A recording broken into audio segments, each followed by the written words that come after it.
shitani yangerageje undi munsi akarwa kanjye kavuga ngo kazacuruza akabari, kazacuruza amacumbi, nta udategwa, nta ururimi, abantu bashobora gutangira baganira baseka banezerewe bahoberanye.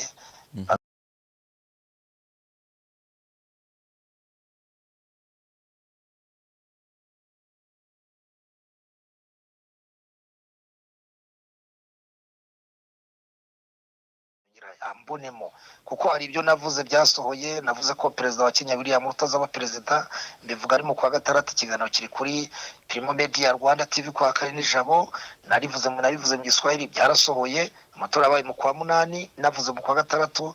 Navuze ko witwa Papa Sharirene azashaka umugore, nabonye mu ntara y'Amajyepfo, yabigaragaje mu nyuma y'amezi 7-8 ku Isimbi TV. Navuze ko Ndimba atazafungwa igihe gito agafungurwa, byarabaye. DC TV Rwanda.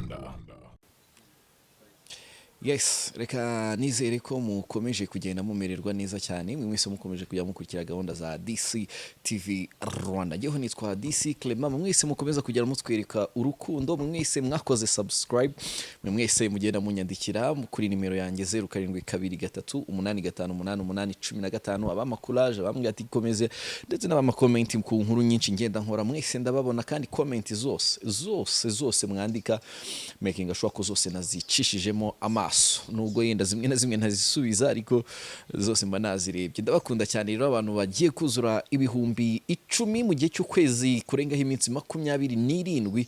Abantu ibihumbi 10 ntago ari abantu bakiye cyane, ariko ikintangaza cyane kikananshimisha n'ukuntu munareba ibyo dukora, munabikunda kandi mukabireba ko haba harimo ikintu. Nabasezeranyije inkuru ya wa musore wo mu w'iburengerazuba, nongere nkoresha iburengerazuba, ufite ubukwe ku itariki ziri hejuru ya 15 z'ukwezi kwa kabiri umwaka wa 2022. Uyu musore nababwiye ko yakundanye n'umukobwa imyaka 10, ariko umukobwa ejo bundi atungurwa no kuba yarabonye invitation y'undi mukobwa bagiye gukorana ubukwe. Nzabaho operation yose uko byagenze, n'amazina nibiba ngombwa tuzayazana, even n'amafoto tuzagenda tuyazana, kuko uwo musore ni umustar. Nabwiye ko ndiringana n'ibyamamare. Ibyamamare iyo byakoze ikintu nyine tugenda tukigarukaho iyo kiri kuvugwa cyane.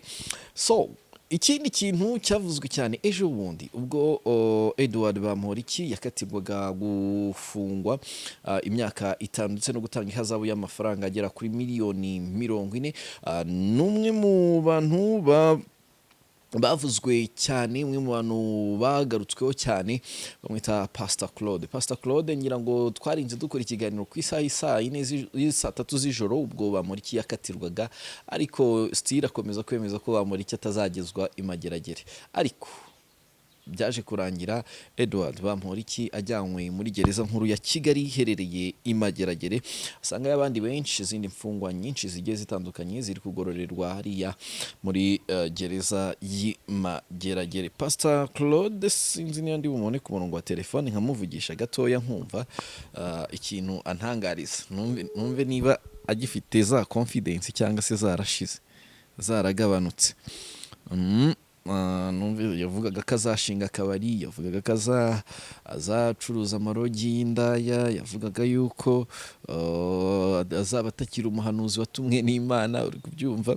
Sometimes ngewe nkunda kwivugira nti ibintu by'abahanuzi, nkanjye ku bigendanye n'imyemerere, nge ntabwo ibintu by'abahanuzi ngewe ntabwo mbyemera cyane. Impamvu ntabyemera cyane nuko buri wese akubwira ibye bitewe n'ibyiyumviro bye. Pastor Claude, waramutse neza? Mwaramukanye amahoro y'Imana. Banza mbakanguye, mumeze neza cyane? Ndashima Kristo. Nari nguhamagaye ndi mu kiganiro, sinzi niba wenda wa mu mwanya byuze nk'umunota umwe tukavugana, ntabwo ngutwara umwanya munini cyane. Urashaka ko tuganira iki se Clement? Ndashaka ko tuganira ku bintu bimaze iminsi bivugwa, yaba mu mbuga nkoranyambaga, yaba utuvideo twa trendinze ku bitangazamakuru byinshi bigiye bitandukanye, ariko nanone tukagaruka kuri video y'ikiganiro wakoze kuri The Choice, ndetse no ku yindi YouTube channel uvuga ati ndasaba imbabazi ibi nibi byagenze gutya. live Big Town, Inemburo TV na X Large na Max TV, aho ngaho rwose no kuri Yongwe TV narahanyuze. biriya bintu wowe kwanza undi wabyakiriye ute? Buriya rero Clement, mbwire isi yose bankurikirana, Bibiliya avuga shitani yagerageje Yesu, aravuga ngo niba uri umwana w'Imana abwira aya mabuye ahinduka imigati. Yesu aramusubiza ngo biva imbere shitani, ngo ntatungwa n'imitsima gusa ahubwo atungwa n'ijambo ry'Imana. Bibiliya avuga ngo yongera kumugerageza undi munsi. Shitani yangerageje undi munsi, akanwa kanjye kavuga ngo kazacuruza akabari, kazacuruza amacumbi, nta udategwa, nta ururimi, abantu bashobora gutangira baganira baseka banezerewe bahoberanye, bagasomanya umwe barakaranyije umwe arakaje undi, bitewe kandi batabiramukanye.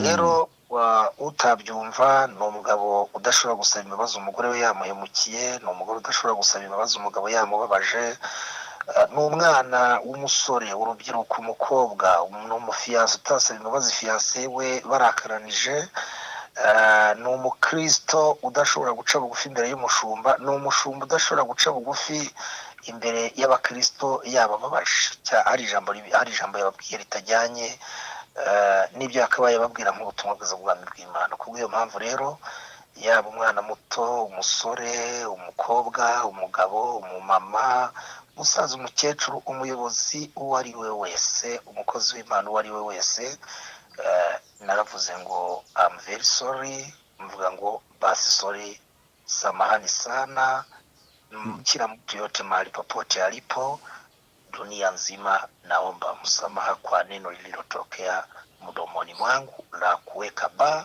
pamoja na hoteli. Kwa hiyo mvuge ngo buri muntu wese, naravuze ngo imbabazi z'Imana, kandi Imana ikunda imbabazi kuruta ibitambo. Ndi umuntu zina pasiteri, ntabwo ari marayika yavuye mu ijuru acibwa mu ijuru amanurwa mu isi ahinduka shitani, yari marayika wicarana n'Imana mu ijuru. Ndi umuntu rero nanjye, ndi umuntu wakosa, kandi ukosa n'ukora, iyo ntavuga si ijambo riba ryaratambutse. Ariko buri muntu wese rero, Clement, niba ushobora kunyumva nk'umunyamakuru, ushobora gukora inkuru nawe itari nziza ikababaza abantu bigasaba kuyikuraho, kandi icyo gihe uba wumviye abantu, uba wumviye umwuka w'Imana, wumviye n'iki tegeko rivuga. Rero buri muntu wese mu rwego rwe, yaba yaba aherereye, yaba ari umushoferi ugenda mu modoka yumva ikiganiro, yaba ari umukozi wa leta uri muri ofisi, yaba ari inde, yaba ari pasitoro, yaba ari apotere, yaba ari umukirisitu, yaba ari uwo ari we wese, naravuze ngo sorry, sindo gucuruza akabari, sindo gucuruza amacumbi mu izina rya Yesu. Ni ukuvuga ngo uwo munsi, Bibiliya iravuga ngo Yesu yaravuze ngo buri munsi ujyana n'ibyawo. Rero uwo munsi wajyanye n'ibyawo, kandi buri muntu wese yongera ambonemo, kuko hari ibyo navuze byasohoye. Navuze ko perezida wa Kenya William Ruto azaba perezida, mbivuga ari mu kwa gatandatu, ikiganiro kiri kuri Primo Media Rwanda TV kwa Karine Jabo. Nabivuze mu Giswahili, byarasohoye. Amatora abaye mu kwa munani, navuze mu kwa gatandatu. Navuze ko witwa Papa Sharirene azashaka umugore, nabonye mu ntara y'Amajyepfo, yabigaragaje mu nyuma y'amezi 7-8 ku Isimbi TV. Navuze ko Ndimba atazafungwa igihe gito agafungurwa, byarabaye. Navuze yuko President azafungurwa Musanze Mageragere, ndibuka Clement, nigeze nanagusanga nawe wagiye kumusura, byarabaye. Rero mu bintu 10, icya 11 giferinze, ntibivuze yuko 10 bitabaye ukuri, kandi ntibivuze yuko Imana itankoresha. Birashoboka ahubwo shobora kuba narumvise ijwi ry'Imana nkahita shyiraho n'ijwi rya kabiri ridaturutse ku Mana. Ibyo birashoboka. Umuhanuzi na Yeremiya, Imana yaramubwiye ngo nagiye guhanura abantu, biragira bamuboshye, aravuga ati Uwiteka washutse. Ariko simvuga ngo Imana yashutse. Birashoboka yuko ndi umuntu ashobora kugira ibyo yumva, ashobora gutekereza, yagira nose. Nk'ubu Clement ndakuzi, sinabura Clement ngo mvuge ngo Clement simuzi ngo sengere mu izina riraho gutyo, navuga ariko Mana Clement ndamuzi, muzi uburyo muzi bini. Ibyo rero ntihabura ijambo risimbuka rikanyerera. Hari n'uwo naraye mbonye umupasiteri twazigira inshuti Michel wanyihaye, kandi we yavuze amagambo y'amarorerwa atavugwa n'umunyarwanda uwo ari we wese. So urumva rero uwo murade ubuse we nta mubazo zigira inshuti, yamaze igihe kingana icyahagaze itoro rya ADEPR atemera no gukandagira ku gatuti. Ni ururimi rwamunyereye aravuga. So urumva rero ururimi ntawe rutanyererana, umuntu wese rwanyira buriya mubwiza ukuri Clement. Urabizi sikone niyo mpamvu Bibiliya iravuga ngo mwana wanjye ntukange igihano umubyeyi aguha. Igihano rero cyanjye ubwanyu umubyeyi yambana umwuka wera w'Imana uri muri iki yarambwiye ngo ururimi rwaranyereye, subirayo uvuge ngo sorry, navuze sorry. Ntabwo utekereza ko abantu bazashidikanya ku bundi buhanuzi uzigera utanga? Bibiliya iravuga ngo ijambo ry'Imana biravuga ngo ubuhanuzi bw'umuhanuzi bwemerwa uko busohoye. Rero iyo butasohoye buba bwaferinze. Ruvuga ngo iyo umuhanuzi ahanuye ikintu ntigisohore, ntibiba bivuze ntigisohore uko yakivuze, n'igihe kiba kitagize. Ariko niba bivuze ko abantu bari bakwiye gutegereza muri ya myaka ingahe navuze ngo nabonye bambora iki, ababarirwa imyaka n'iyi irasubikwa iricarwa, reka dutegereze imyaka 5 ko izasoza ari imageragere. Rero nta kimana idashoboye. Bibiliya avuga neza mu Itangiriro 18:14 haravuga ngo mbese hari ikinanira Imana mu gihe cyashyizweho nayo. Birashoboka ko jyewe navuze nka Claude numvise ijwi ry'Imana narangiza ngashyiramo ubusobanuro bwanjye. Ariko dutegereze ikimana. Hari nyakubahwa perezida wa Repubulika y'u Rwanda Paul Kagame yagiriye imbabazi benshi. Hari n'igihe cyagira bamurigira agatekereza akavuga atari ku gihe kirageze mu myaka 5. Mana ya Abrahamu na Isaka na Isiraheli, Mana y'u Rwanda najyaga mvuga, Mana ya kwa perezida wa Repubulika Paul Kagame, Mana y'ubutabera, Mana ya minisitiri w'ubutabera, Mana ya perezida w'urukiko rw'ikirenga, Mana y'inama ya guverinoma, ni iterane teranya ufata imitima yabo ubakoreho. Nyakubahwa perezida wa Repubulika agirira imbabazi, iyo myaka ndayishobora kujya byose. Rero ku Mana nta kidashoboka. Icyo twemera cyo nuko Imana ni Imana. Ubutabera bwakoze akazi bwako kandi kabukoze neza pe. Ubutabera bwakoze neza, tunabushimira, dushimira igihugu cyacu cy'u Rwanda n'ubuyobozi bwacu. Rero ibindi abantu nibareke tubiha Imana. Jye n'umwanzi wa Bamporiki, nizera ko nawe utari umwanzi wa Bamporiki. Yego. Amategeko telefone yari ivuyeho. Yego. Nibyo navugaga rero twese. Hari igihe abantu babona umuntu ageze mu kibazo bati arakagenda arakaba gutya, twari tumurambiwe, twari tugize. Uramutse ubonye message mumaze kwakira Clement, bivuga ngo wabuze undi muntu usengera kugira ngo usengere Bamporiki, urabyumva neza. Izo ni message abantu bari ngo baranyandikira. Ntabwo bakandika bati pastor baturiya mugabo yakoze neza, ni shitani nuko yamuteze umunsi umwe amutegera kuri hoteli, ariko twizera Imana dusenga twese. Pastor nta kimana idashoboye kandi n'amategeko yakoze ibyo yagombaga gukora. Abo ngabo turi mu mwuka umwe. Ariko abandika bati po sitwe tubonye tumukiza. Bakanyandikira kuri telefone yanjye.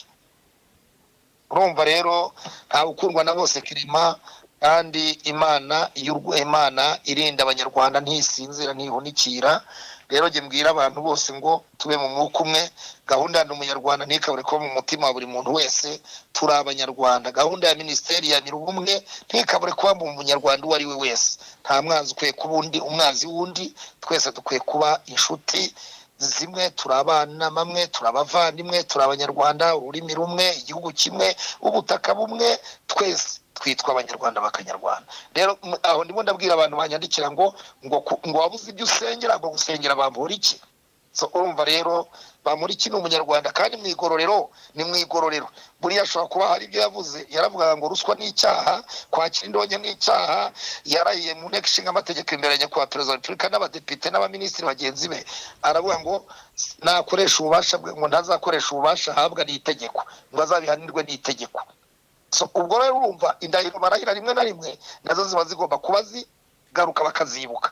Ariko tuvuge ngo Uwiteka mworohereze muri mageragere. Pastor Claude ndagushimiye cyane. Murakoze cyane kandi Imana iguhe umugisha n'abanyarwanda bose muri rusange bahagwa umugisha. Asante sana. uwo ni Pastor Claude nyuma y'amagambo yagiye atangaza mbere yuko kiraho ikiganiro twari twagiranye bwa mbere. Ndabanza nkubwire ko ukeneye gukorera uruhushya rwo gutwara ibinyabiziga mu gihe gitoya gishoboka, ushobora guhamagara nimero 0782483722. iyi nimero si ugupfa kuyihamagara kuko bakwigisha gukorera uruhushya rw'agateganyo hagati y'iminsi 4 n'irindwi. Hagati y'iminsi 4 n'irindwi ukabyiga ukajya gukora, hanyuma umwihariko kuri mahangaha wishyura ari uko umaze kubona provisoire yawe. Nta bya bintu byo guhanga uratanga yango bakwigishe ngo watsindwa ugasubiramo. Wowe uragenda ukiga hagati y'iminsi 4 n'irindwi, hanyuma ukazishyura ari uko umaze kubona provisoire yawe ubona yasohotse, ukavuga uti noneho reka nkwishyure. Bamwita mwarimu Clement rero, ushobora kumuhamagara kuri iyo nimero nakubwiye. Kandi udakeneye kujya mu ishuri no kwigora no kujya kwivuna mu biki, afite igitabo kirimo amategeko y'umuhanda wiga mu gihe gitoya cyane.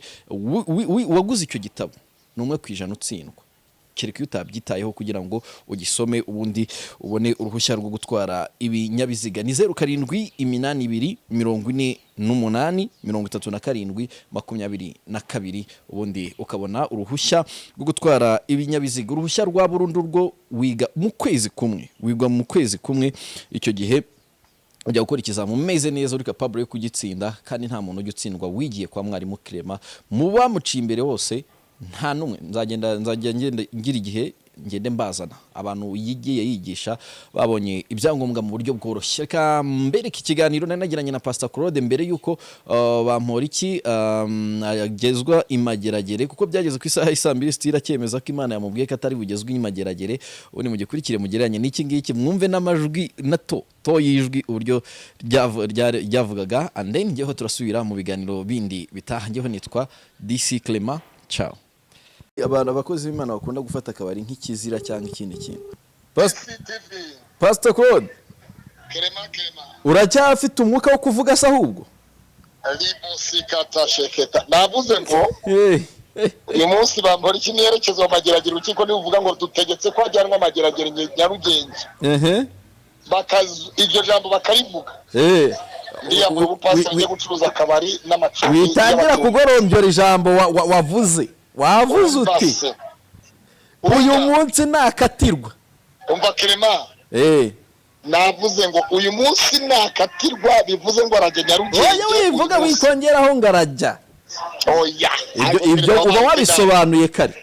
Nabivuze umva. Jara TV yarahari.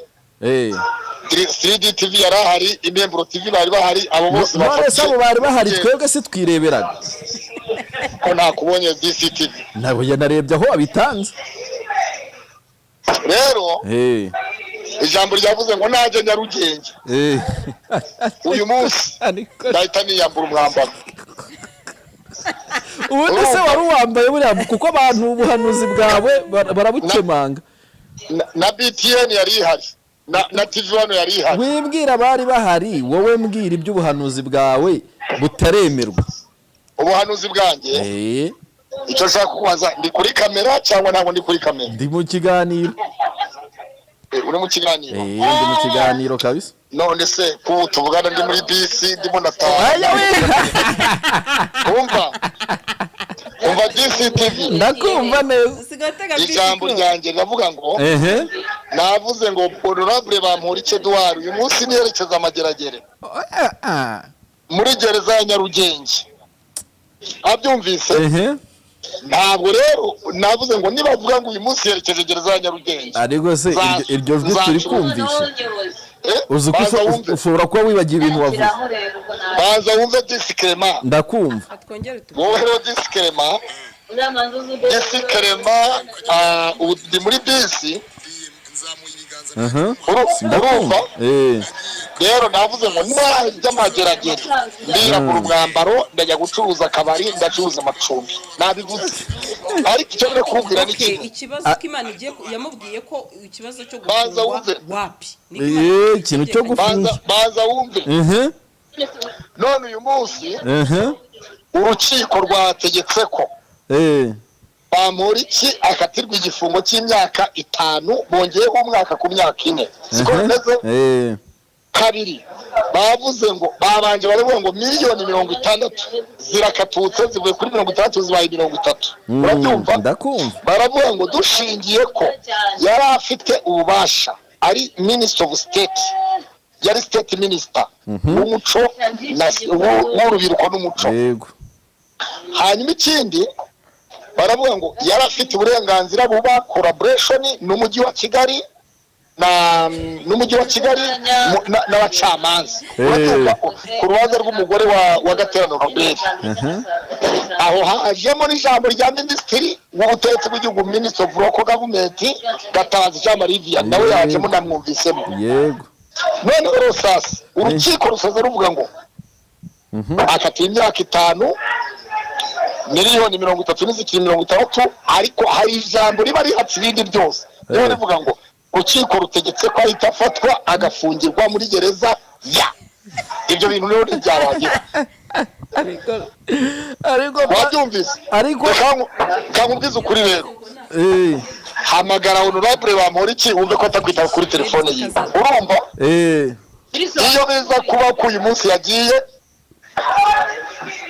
iyo biza kuba ko uyu munsi ahita nuvuga ngo urukiko buriya ruza gusoma ngo rutegetse ko ahita afatwa agafungwa.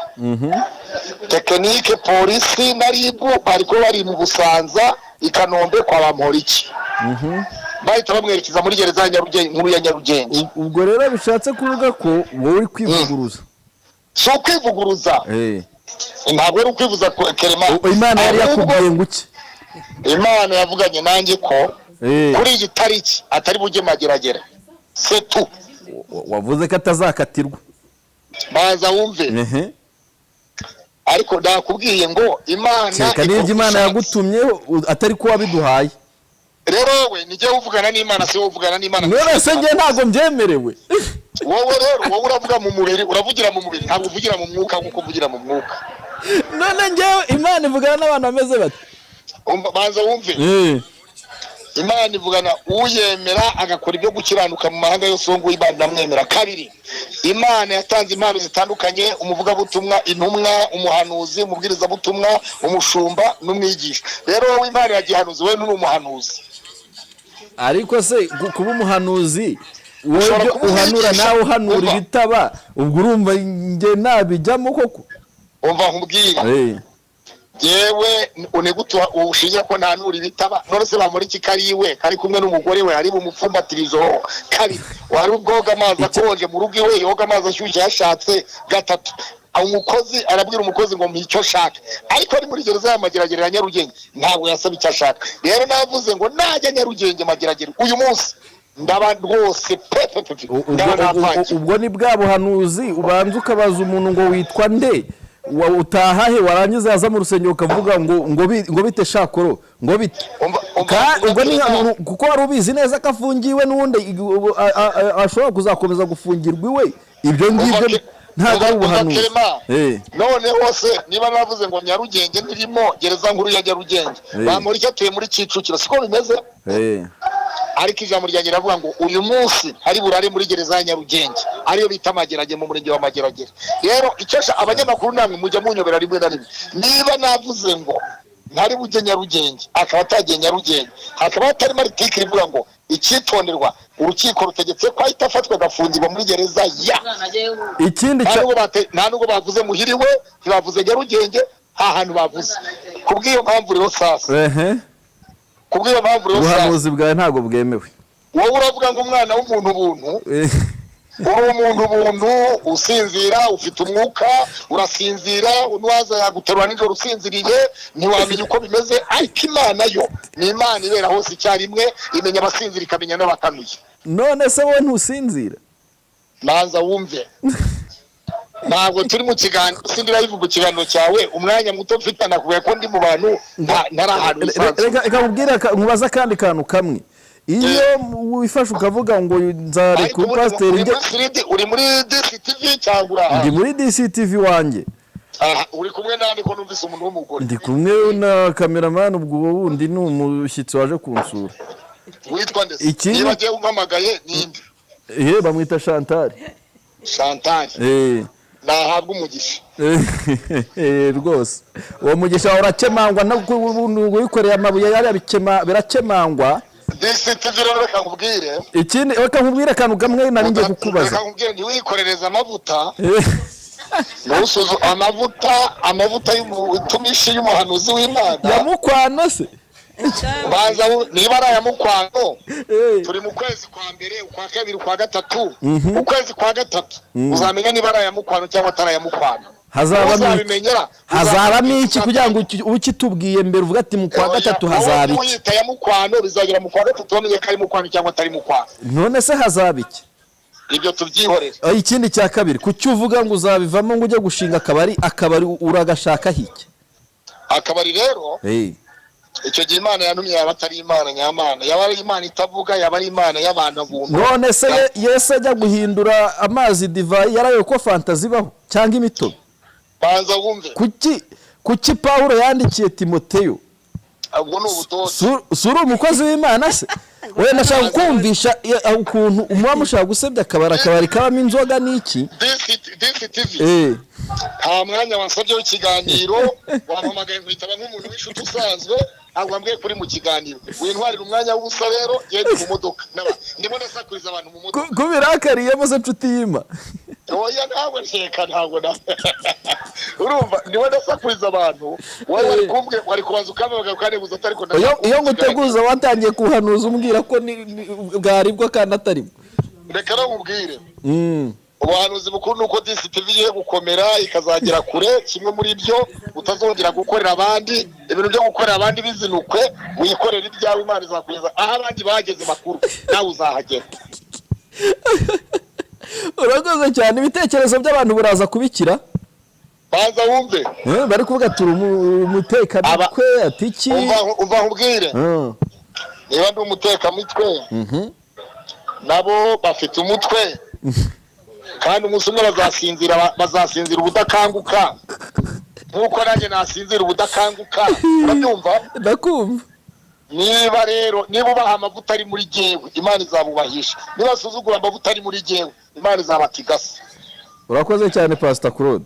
merci bon iyo amavuta wubashye niyo agukorera iyo utayubashye ntabwo agukesha. nsaba ndagushaka mu masaha make tujyana ikiganiro kirofisho kuri kamera bivuga abantu bakuru rwose amavuta wubashye urayisiga akagukorera ariko iyo amavuta yasuzuguye nayo ntabwo agukesha. rero ubaha amavuta ari kuri jyewe azahabwa umugisha utayubashye ubwo azahwana n'ibyo yemera ariko ku rwanjye ruhande bose basabiye umugisha w'Imana abavuga neza abavuga nabi bose ntibahabwa umugisha. urakoze cyane ku mwanya wa Pastor Claude. merci beaucoup DCTV.